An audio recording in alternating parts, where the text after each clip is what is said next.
Good morning, boys and girls. Happy Tuesday. I just wanted to say a really big thank you because yesterday I was able to see quite a few people's work, and that was really great. I was surprised every time I refreshed my dojo, there was a new thing. So it was showing me that people were uploading it as they were doing it. So thanks to those people who are making sure to do that.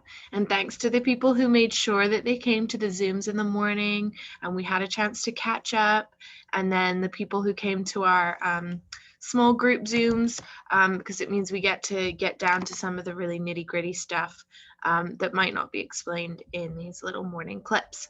So today I'm going to go straight to my schedule as usual, and we'll go right here. And some of the same as you have last week, so just pay attention to the fact that all of you are going to have music at 11 as normal, and then health at 2:30, just like last week. Then I'm going to be meeting with group 1 and 2 for a math tutorial on Zoom today, where we're going to be going through some of the work that we're doing around changing improper fractions to decimal numbers. So for you guys, just make sure that you've caught up to date from the representation work and fluency work yesterday, because we're going to be thinking about the new stuff today. Okay, so for all of us, our few tasks for the day are, again in literacy, having a reading task and a writing task. For your reading task, you're going to be thinking about who your point of view character is. That's your main character. So whoever the point of view character is the character that the story takes place around. It's about their perception of what's happening. They're the ones whose feelings, opinions, and thoughts matter.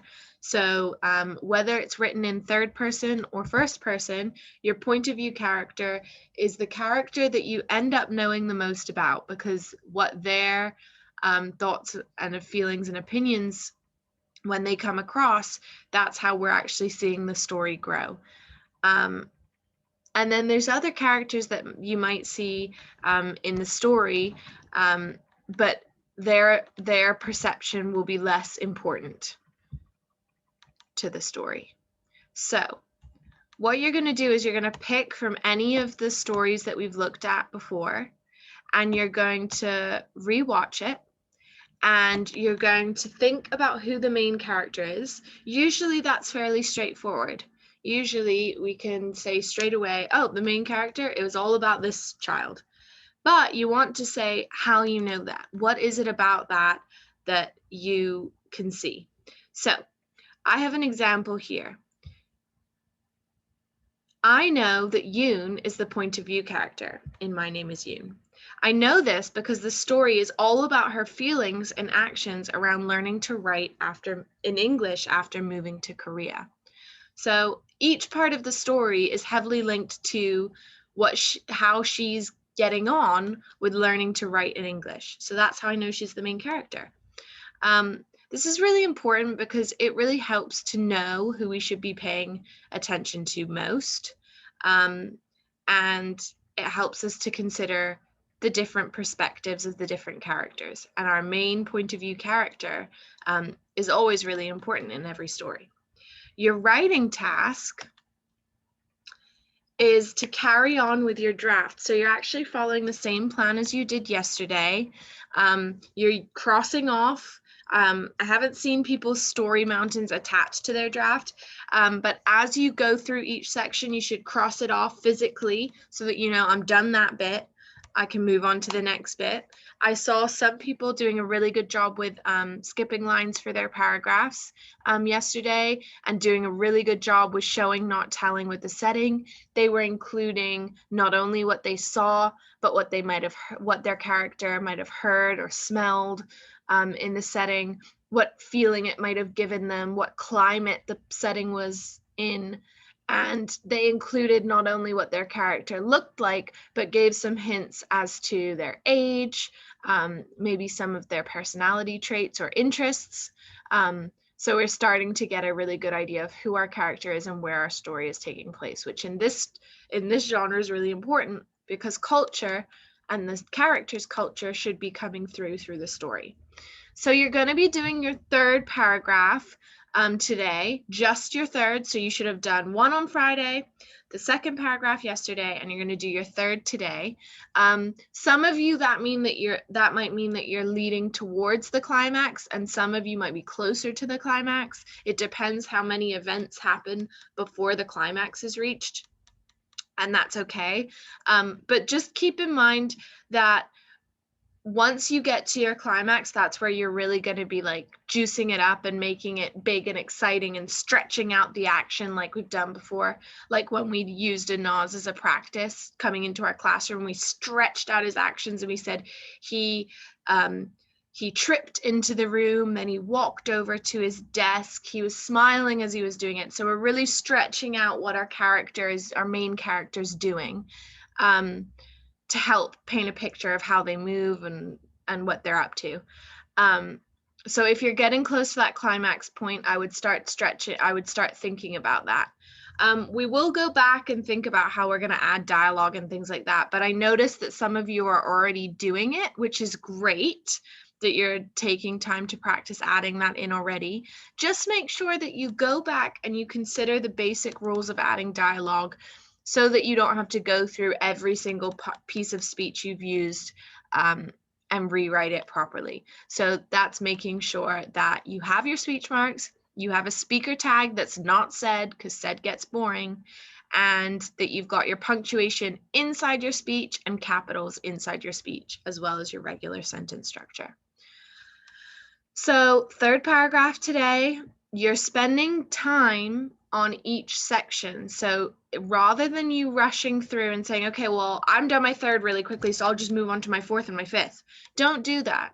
Spend the time that you've got allocated each day to make sure that each piece that you do is of really good quality. And that might mean that you look back at it 3 or 4 or 5 times and reread it and say, oh, I could have done a bit more here, and add something else in. That happens a lot. Okay, so those are your 2 tasks for literacy. In math, you're carrying on with some representation. You're going to be doing representation slides 13 to 22. And just like yesterday, I'd like you to make sure that any of the questions that come up, you answer.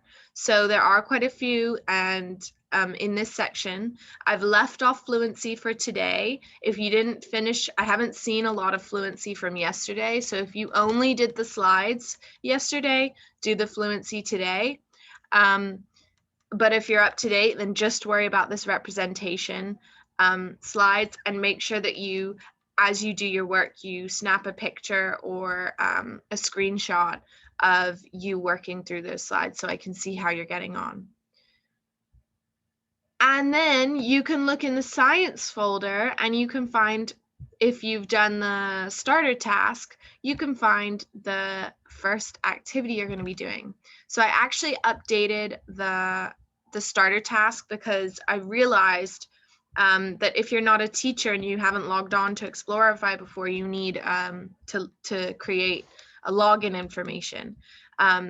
So what I've done is I've actually just taken a picture and popped it in the document so that these are the 3 images that you're comparing. So you don't actually need to go on the site now. But Explorify is a cool site, so if you want to create your own login information and just check out some of the stuff on there, then by all means go for it. But everything you need is now in this file. And then today's activity, and you don't have to do it, like I would suggest doing it perhaps this evening, or if you have a spot in the morning that's not sun facing, because what you're going to need to do is you're actually going to be looking at what happens to your eyes when you go in the light and the dark. So you're going to either go to a place that's dark with a mirror in it, or take a mirror that you can move to a dark spot, and you're going to close all the blinds in the room and make it as dark as you possibly can. So as dark as you can. Even if you have like a little closet or something that you could use if you don't have a room that's dark enough. Yeah, or like like a downstairs like area that doesn't get much light that you can block off with a towel or something. But yeah, make it as dark as possible. And then either with the light switch if you're in a room, or with a flashlight if you're in a small, tiny space, what you're going to do is you're going to turn the light on, and you're going to look in the mirror at what your pupils look like. The pupils are the very center of your eye, the little dark spot in the middle. So you're going to turn it on and you're going to look what your pupils look like. And you can just look for a few seconds, and then you're going to turn the light off for a while. Maybe I would say even more than 15 seconds. I would say 30 seconds to a minute. And then when you turn on the light, as soon as you turn it on, look at your pupils and see if they've changed and how they've changed in the mirror. And you can do this a few times back and forth, so that you can really see what's happening. Because what's happening in your eyes when you see light and when you don't see light is your pupils are changing. And I want to see if you can pick up on what changes they're doing and consider perhaps why that's happening. So you have some follow-up questions to do afterwards. You're going to say what you noticed happened to the size of your pupils when the lights were turned off and you were in the dark. Then you're going to consider why you think the pupils in your eyes change size. So you're going to consider what you think your body is doing when it goes from light to dark, what you think those eyes are doing to try and figure things out, how your body's helping you. Okay, so you have your literacy reading task and writing task. You have your math representation, and you have your science activity. And if you haven't done yesterday's stuff, you can catch up on some of that. Then you have your Zoom at 11 for music, and your health at 2:30. Please keep uploading. It's really great that I can see people doing that, and they are getting points as they're doing it.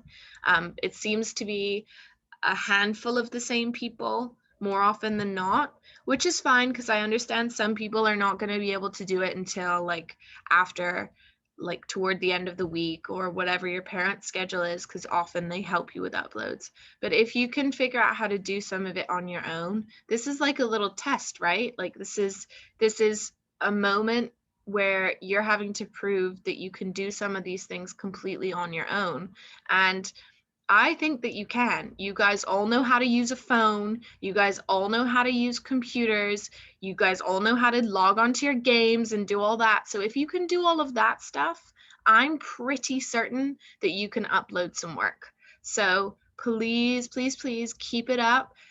I'm seriously hoping that this is the last week that we're doing this. So I haven't heard anything yet, but I really, really hope that. And if we can just make sure that this last week we're going all guns blazing, making sure we're keeping on top of it, then it's going to mean that when we come back to school, we're actually not as behind as we could be if we haven't done that much. We really have been doing new stuff. We have been learning.